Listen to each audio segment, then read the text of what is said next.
በዓለም ዙሪያ ያላችሁትን ቅዱሳን ሁሉ በጌታ በኢየሱስ ክርስቶስ ስም ሰላም እላችኋለሁ። እኔ አገልጋይ ያዕቆብ ሶዳና ነኝ። ዛሬ ደግሞ ይዤ የመጣሁት የከበረ አገልግሎት ምስጢሮች በሚለው ትምህርት ስር ክፍል 3 የከበረ አገልግሎት ምስጢር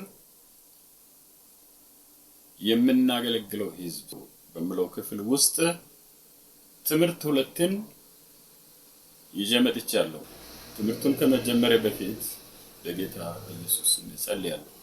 እግዚአብሔር ሆይ ክብርና ምስጋና በናዝሬቱ በኢየሱስ ክርስቶስ ስም ላንተ ለእግዚአብሔር ይሁን። ዛሬ ደግሞ በዚህ ሰዓት መማር የሚገባንን ነገር ለሕዝቤ በዓለም ላለ ሕዝብ ሁሉ በእግዚአብሔር ፊት እግዚአብሔር ሆይ አንተን በመምሰል ለመኖር ለሚፈልጉ ሁሉ የሚሆነውን የእውነት ትምህርት እንድታቀርብ በመንፈሴ እንድታስተላልፍ በጌታ በኢየሱስ ክርስቶስ ስም እጸልያለሁ። ክብሩ ላንተ ይሁን። አመሰግናለሁ። አግዘኝ፣ እርዳኝ በኢየሱስ ስም አሜን። እድገት በሕዝብ ሕይወት ላይ እንዲመጣ አገልጋዮች መስራት አለብን። በዚህ ርዕስ ስር 2 ጥቅሶችን አነባለሁ። አንደኛው ዕብራውያን 5:12 እስከ 14 ያለውን ስፍራ በጌታ በኢየሱስ ክርስቶስ ስም አነብላችኋለሁ። ስፍራው እንዲህ ይላል። ቁጥር 12 ከጊዜው የተነሳ አስተማሪዎች ልትሆኑ ሲገባችሁ አንድ ሰው ስለ እግዚአብሔር ቃላት መጀመሪያ ያለውን የሕፃንነትን ትምህርት እንዲያስተምራችሁ እንደገና ያስፈልጋችኋልና የሚያስፈልጋችሁ ወተት ነው እንጂ ጠንካራ ምግብ አይደለም ይላል። እስካሁን ወተትን ትፈልጋላችሁ፣ ለስለስ ያለ ነገር ትፈልጋላችሁ። ነገር ግን ከጊዜው የተነሳ ይላል።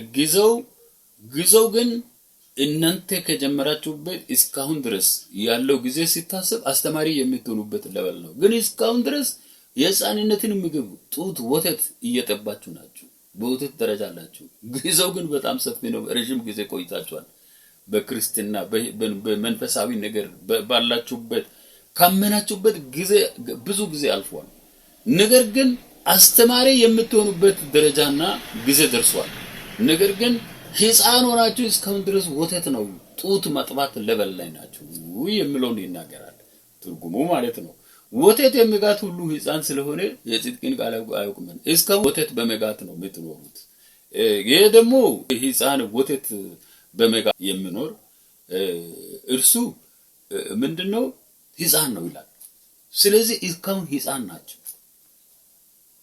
እስካሁን ሕፃን ናችሁ። እስካሁን ወጣትም አይደላችሁም። እስካሁን አዋቂም አይደላችሁም። እስካሁን ወደ ማቹሪቲም ሌቨል አልደረሳችሁም። አስተማሪም አይደላችሁም። አገልጋይም የምትሆኑበት ደረጃ ላይ አልደረሳችሁም። ግን ከጊዜው የተነሳ አስተማሪ መሆን ነበረባችሁ። ከጊዜው የተነሳ መሪ መሆን ነበረባችሁ። ከጊዜው የተነሳ መጋቢ መሆን ነበረባችሁ። ከጊዜው የተነሳ ለሌላው ምሳሌ የሚሆን ሕይወት የሚኖራችሁ የበሰላችሁ መሆን ነበረባችሁ። ከጊዜው የተነሳ ጊዜው በጣም ብዙ ነው። ግን እናንተ አሁን ግን እስካሁን ድረስ ወተት ነው። በቃ ወተት መጋት ነው። በመጋት ነው የምትኖሩት። ታታግላላችሁ፣ ታስቸግራላችሁ። እናንተ ወተት እንድትግቱ ለማድረግ በጣም ብዙ ስቃይ ነው ሰው ማየት የሚገባው። የሚያስተምር ሰው ተቸግሮ ነው። ወተት የሚግት ሰው ታግሎ ነው። እስካሁን ወተት እንኳን ለመጋት ትግል ትታገላላችሁ እንጂ እሺ ብላችሁ የምትጠጡ አይደላችሁ፣ የምትግቱ አይደላችሁ። ስለዚህ የእናንተ ጉዳይ ችግር ነው ይላል የሚለውን ይናገራል ጳውሎስ። ሕፃንስ ስለሆነ የጽድቅን ቃል አታውቁም። ጽድቅ ምን እንደሆነ አታውቁም። በጽድቅ መመላለስ፣ በቅድስና መመላለስ፣ እግዚአብሔርን መምሰል ምን እንደሆነ አታውቁም የሚለውን ይናገራል። ጠንካራ ምግብ ግን መልካሙንና ክፉን ለመለየት በስራቸው የተለመደ ልቡና አላቸው ለፍጹማን ሰዎች ነው ይላል። ጠንካራ ምግብ ለማን ነው ይላል? መልካሙንና ክፉን ለመለየት በስራቸው የለመደ ልቡና አላቸው ለፍጹማን ሰዎች ነው ይላል።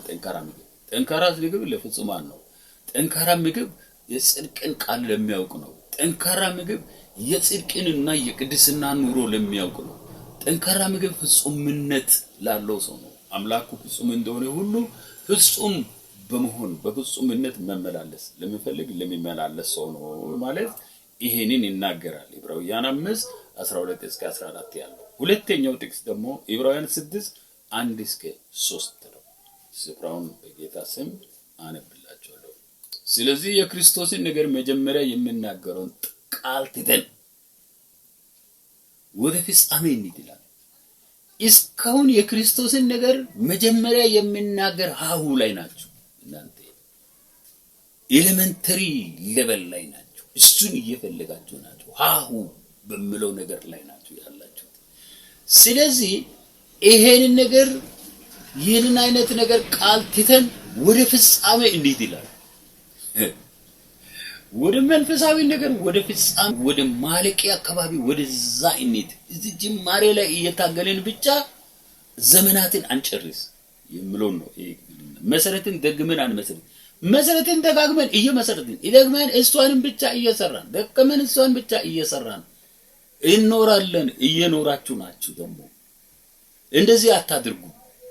ወደ ፍጻሜ ሂዱ። ወደ መጨረሻው አካባቢ ሂዱ። እዛ አካባቢ ነው የሚያስፈልጋችሁ። እዚህ ጋር ዘመናትን እዚህ ጋር ተጨርሱ የሚለውን ይናገራል።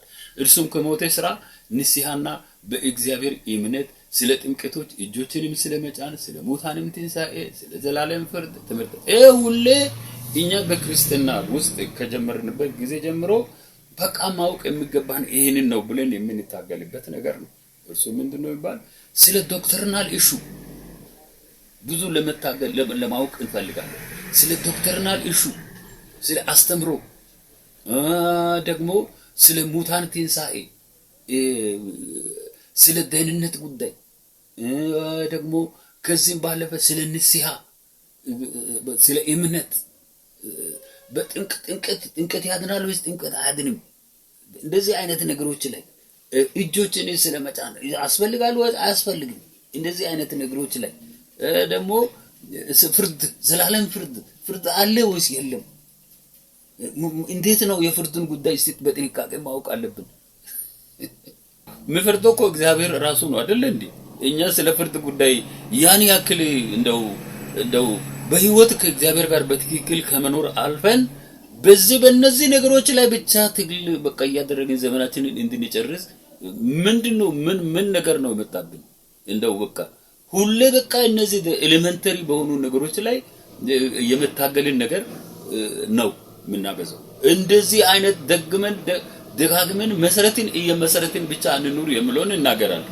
አንዴ ዶክትሪናል ኢሹ አንዴ ከተማርን ከተጠመቅን ከዛ በኋላ ከመጠመቃችን በፊት ተምረን አንዴ እነዚህ ነገሮች ከጨረስን መንፈሳዊ ነገርን ነው በቃ ከእግዚአብሔር ጋር እንዴት ነው መኖር ያለብን በቅድስና እንዴት ልኑር ወደሚለው ነገር ውስጥ ነው መግባት ያለብን እንጂ እዚህ ቢጊኒንግ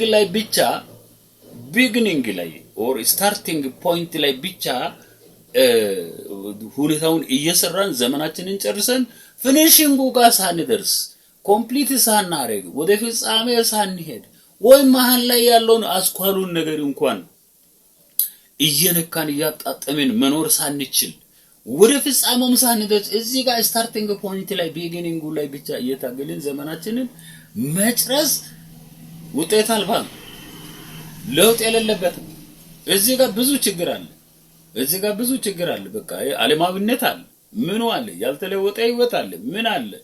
በቃ ከክርስትናን የሚመስል ነገር በማን የሰዎች ህይወት ባልተለወጠበት እዚህ የምንታገልበት ሁኔታ ነው ያለው።